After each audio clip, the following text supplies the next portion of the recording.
Spain ದೇಶದ ಬಾಲಕ Julio Iglesias ತನ್ನ 10ನೆಯ ವಯಸ್ಸಿನಲ್ಲಿಯೇ ಫುಟ್ಬಾಲ್ ಆಟಗಾರನಾಗುವ ಕನಸು ಕಂಡನು.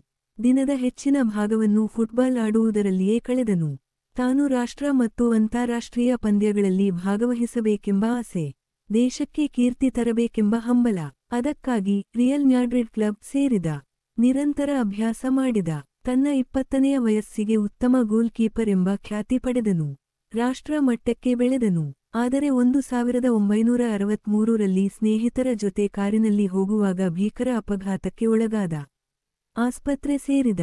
ಅಲ್ಲಿ ಚಿಕಿತ್ಸೆ ಏನೋ ನಡೆಯಿತು. ಆದರೆ ಸೊಂಟದ ಕೆಳಭಾಗ ಸಂಪೂರ್ಣ ಶಕ್ತಿಯನ್ನು ಕಳೆದುಕೊಂಡಿತು. ಇದರಿಂದ ವಿಶ್ವದ ಗೋಲ್ಕೀಪರನಾಗುವ ಅವನ ಕನಸು ನುಚ್ಚುನೂರಾಯಿತು. Julio Iglesias. ಜೂಲಿಯೋ ಗುಣಮುಖನಾಗಲು ತುಂಬ ದಿನಗಳು ಬೇಕಾದವು. ಇದರಿಂದ ಅವನಲ್ಲಿ ದುಣಿ ಕೋಪ ಮನೆಮಾಡಿತು. ಮನನೊಂದನು. ನೋವು ಮರೆಯಲು ಹಾಡುಗಳನ್ನು ಬರೆದು ತಾ ಹಾಡತೊಡಗಿದ. ಅವನ ಇಂಪಾದ ಧ್ವನಿ ಗಮನಿಸಿದ ದಾದಿಯೊಬ್ಬಳು ಗಿಟಾರೊಂದನ್ನು ತಂಬಕೊಟ್ಟಳು. ಅವನೆಂದೂ ಅದುವರೆಗೆ ಗಿಟಾರನ್ನು ಮುಟ್ಟಿರಲಿಲ್ಲ. ಆದರೂ ಗಿಟಾರನ್ನು ನುಡಿಸು ಹಾಡತೊಡಗಿದ. ಹೀಗೆ 18 ತಿಂಗಳು ಆಸ್ಪತ್ರೆಯಲ್ಲಿ ಕಳೆದನು. ಈಗ ಜೂಲಿಯೋ ಹಾಡುವುದರ ಮತ್ತು ಗಿಟಾರ್ ನುಡಿಸುವುದರಲ್ಲಿ ಪರಿಣತಿ ಪಡೆದನು. ಅದು ಅವನ ಆತ್ಮವಿಶ್ವಾಸವನ್ನು ಹೆಚ್ಚಿಸಿತ್ತು. ತಾನೇ ಹಾಡುಗಳನ್ನು ಬರೆದ. ಹಾಡಿನಲ್ಲಿ ತಲ್ಲೀನನಾದ ಜೀವನ ಹೀಗೆ ಸಾಗುತ್ತಿದೆ ಎಂಬ ಹೆಸರಿನ ಹಾಡುಗಳ ಅಲ್ಲಂಗಳನ್ನು ಹೊರತಂದನು. ಅದು ವಿಶ್ವಾದ್ಯಂತ ಜನಪ್ರಿಯವಾಗಿ 300 ಮಿಲಿಯನ್ ಆಲ್ಬಂಗಳು ಮಾರಾಟವಾದವು. ವಿಶ್ವದ 10 ಪ್ರಮುಖ ಗಾಯಕರಲ್ಲಿ ಜೂಲಿಯೋ ಸಹ ಒಬ್ಬನಾದನು. ಅವನು ಈಗ ಶ್ರೇಷ್ಠ ಕಲಾವಿದನಾಗಿ ಕೋಟ್ಯಂತರ ಸಂಗೀತ ಪ್ರೇಮಿಗಳ ಕಣ್ಮಣಿಯಾದನು. ಜೀವನದಲ್ಲಿ ವಿಫಲತೆಯಿಂದ ಎದೆಗುಂದಬಾರದು.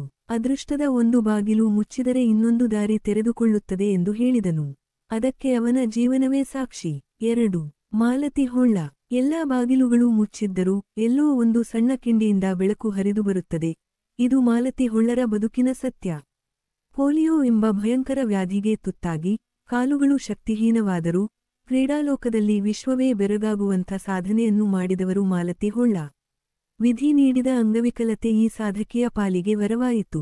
ಮಾಲತಿ ಹೊಳ್ಳರ ತಂದೆ ಕೃಷ್ಣಮೂರ್ತಿ ಹೊಳ್ಳ, ತಾಯಿ ಪದ್ಮಾವತಿ, ಹೋಟೆಲ್ ವೃತ್ತಿಗಾಗಿ ಉಡುಪಿ ಜಿಲ್ಲೆಯ ಮಣ್ಣೂರು ಗ್ರಾಮದಿಂದ ಬೆಂಗಳೂರಿಗೆ ಬಂದವರು. ಇವರ 4ನೆಯ ಮಗುವಾಗಿ ಜುಲೈ 6, 1958ರಂದು ಮಾಲತಿ ಜನಿಸಿದರು.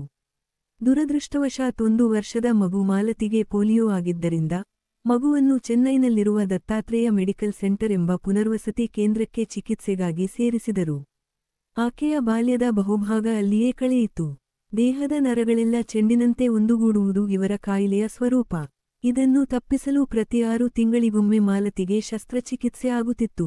ಇಂತಹ 32 ಶಸ್ತ್ರಚಿಕಿತ್ಸೆಗಳನ್ನು ಅವರು ಎದುರಿಸಿದರು. ಆದಾಗ್ಯೂ ಪ್ರತಿ ಪರೀಕ್ಷೆಯಲ್ಲೂ ಮಾಲತಿ ತರಗತಿಗೆ ಪ್ರಥಮಳಾಗಿರುತ್ತಿದ್ದರು.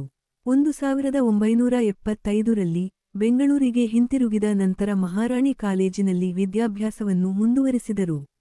ತಂದೆಯ ಪ್ರೋತ್ಸಾಹದ ನುಡಿಗಳು ಮಾಲತಿಗೆ ಧೈರ್ಯ ನೀಡಿದವು. ಅದೇ ವರ್ಷ ರಾಷ್ಟ್ರೀಯ ಅಂಗವಿಕಲರ ಕ್ರೀಡಾಕೂಟದಲ್ಲಿ ಭಾಗವಹಿಸಿ 2 ಚಿನ್ನದ ಪದಕ, ಬೆಳ್ಳಿಯ ಪದಕಗಳನ್ನು ಗಳಿಸಿದ ಮಾಲತಿ ಹೊಳ್ಳ ಸಾಧನೆಯ ಹಾದಿಯಲ್ಲಿ ಮುಂದುವರೆದರು. ಈ ಯಶಸ್ಸು ಕ್ರೀಡೆಗಳತ್ತ ಅವರ ಒಲವು ಬೆಳೆಯಲು ಕಾರಣವಾಯಿತು. ಒಮ್ಮೆ ಅಹಮದಾಬಾದಿನಲ್ಲಿ ನಡೆದ ಕ್ರೀಡಾಕೂಟದಲ್ಲಿ ಗಾಲಿಕುರ್ಚಿಯ ಓಟದ ಸ್ಪರ್ಧೆಗೆ ಬೇರೆ ಮಹಿಳಾ ಸ್ಪರ್ಧಿಗಳೇ ಇರಲಿಲ್ಲ. ಆಗ ಮಾಲತಿ ಪುರುಷ ಸ್ಪರ್ಧಿಗಳೊಂದಿಗೆ ಸ್ಪರ್ಧಿಸಬೇಕಾಯಿತು. ಅವರೆಲ್ಲ ಆಗಲೇ ಹೆಸರು ಮಾಡಿದವರು. ಅದ್ಭುತ. ಮಾಲತಿಯೇ ಗೆದ್ದರು. ಒಬ್ಬ ಮಹಿಳೆ ಪುರುಷರನ್ನು ಹಿಮ್ಮೆಟ್ಟಿಸಿ ಬಹುಮಾನ ಪಡೆದಾಗೂ ಅಭಿನಂದನೆಗಳ ಸುರಿಮಳೆಯೇ ಆಯಿತು. Korea, Denmark, Beijing, Bangkok, Belgium, Birmingham, ಮ್ಯಾಂಚೆಸ್ಟರುಗಳಲ್ಲಿ ನಡೆದ ಅಂತಾರಾಷ್ಟ್ರೀಯ ಕ್ರೀಡಾಕೂಟಗಳಲ್ಲಿ, ಏಷಿಯಾಡ್ ಕ್ರೀಡಾಕೂಟಗಳಲ್ಲಿ ಗಾಲಿಕುರ್ಚಿ ಓಟ, ಗುಂಡು ಎಸೆತ, ತಟ್ಟೆ ಎಸೆತ, ಈಟಿ ಎಸೆತ ಸ್ಪರ್ಧೆಗಳಲ್ಲಿ ಮಾಲತಿ ಹೊಳ್ಳ ಭಾಗವಹಿಸಿ ವಿಜಯಿಯಾದಾಗ ಇಡೀ ವಿಶ್ವವೇ ಅವರತ್ತ ತಿರುಗಿತು. ಬರ್ಮಿಂಗ್ಹ್ಯಾಂಗೆ ಹೋದಾಗ ಬಸ್ನಿಂದ ಬಿದ್ದು ಮೂಳೆ ಮುರಿದರೂ ಅವರ ಉತ್ಸಾಹ ಮಾತ್ರ ತಗ್ಗಲಿಲ್ಲ. ಇದು ಅವರಿಗೆ 17ನೇ ಮೂಳೆ ಮುರಿತ. ಕ್ರೀಡಾ ಜಗತ್ತಿನಲ್ಲಿ ಮಾಲತಿ ಹೊಳ್ಳರ ಸಾಧನೆಯನ್ನು ಪರಿಗಣಿಸಿ ಭಾರತ ಸರ್ಕಾರ ಅರ್ಜುನ ಪ್ರಶಸ್ತಿ 1995, ಪದ್ಮಶ್ರೀ ಪ್ರಶಸ್ತಿ 2001 ನೀಡಿ ಗೌರವಿಸಿತು. ಕೆ.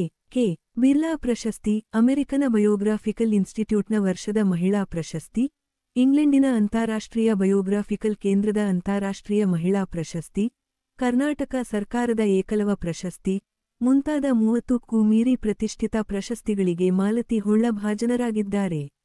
ಅಭಿನಯ ಜಗತ್ತಿಗೂ ಮಾಲತಿ ಹೊಳ್ಳ ಹೊರತಾಗಿಲ್ಲ. ಡಾ. ರಾಜ್ಕುಮಾರ್ ಅವರೊಡನೆ ಕಾಮನಬಿಲ್ಲು ಚಲನಚಿತ್ರದಲ್ಲಿ ಅಭಿನಯಿಸುವ ಮೂಲಕ ಮೆಚ್ಚುಗೆಗೆ ಪಾತ್ರರಾಗಿದ್ದಾರೆ. ಮಾಲತಿ ಹೊಳ್ಳ ಸಿಂಡಿಕೇಟ್ ಬ್ಯಾಂಕ್ ಉದ್ಯೋಗಿ. ವಿಧಿ ಬದುಕಿನಲ್ಲಿ ಕೊಟ್ಟ ನೋವನ್ನು ನುಂಗಿ ವಿಶ್ವವೇ ಬೆರಗಾಗುವಂತೆ ಬೆಳೆದಿರುವುದರಲ್ಲಿ ಅವರ ಪರಿಶ್ರಮವಿದೆ. ಅವರ ಸಾಧನೆಯನ್ನು ಕುರಿತು ಬರೆಯಲಾದ ಪ್ರೌಢ ಪ್ರಬಂಧವೊಂದಕ್ಕೆ ಡಾಕ್ಟರೇಟ್ ಪದವಿ ಲಭಿಸಿದೆ. ತಮ್ಮಂತೆಯೇ ವಿಕಲಚೇತನರಾದ ಗ್ರಾಮಾಂತರ ಪ್ರದೇಶದ ಮಕ್ಕಳಿಗೆ ಆಶ್ರಯ, ಶಿಕ್ಷಣ, ವೈದ್ಯಕೀಯ ನೆರವು ನೀಡುವ ಸಲುವಾಗಿ ಮಾತೃ ಫೌಂಡೇಶನ್ ಎಂಬ ಸೇವಾ ಸಂಸ್ಥೆಯನ್ನು ಪ್ರಾರಂಭಿಸಿದ್ದಾರೆ. ಸದಾ ಚಟುವಟಿಕೆ ಅವರ ಯಶಸ್ಸಿನ ಗುಟ್ಟು. ಕೀಳರಿಮೆಗಿಂತ ಮಿಗಿಲಾದ ಅಂಗವೈಕಲ್ಯವಿಲ್ಲ. ನಾವು ನಗುತ್ತಲೇ ಜೀವನವನ್ನು ಎದುರಿಸಬೇಕು ಎನ್ನುವುದು ಅವರ ಸಿದ್ಧಾಂತ. ಮಾಲತಿ ಹೊಳ್ಳರ ಜೀವನ ವಿಶೇಷ ಚೇತನರಿಗೆ, ವಿಭಿನ್ನ ಸಾಮರ್ಥ್ಯವುಳ್ಳವರು ಮಾತ್ರವಲ್ಲ, ಎಲ್ಲ ಮಹಿಳೆಯರಿಗೂ ಸ್ಫೂರ್ತಿದಾಯಕ. ಛಲಗಾತಿ ಮಾಲತಿ ವಿಶೇಷ ಚೇತನರ ಕ್ರೀಡಾ ಪ್ರಪಂಚ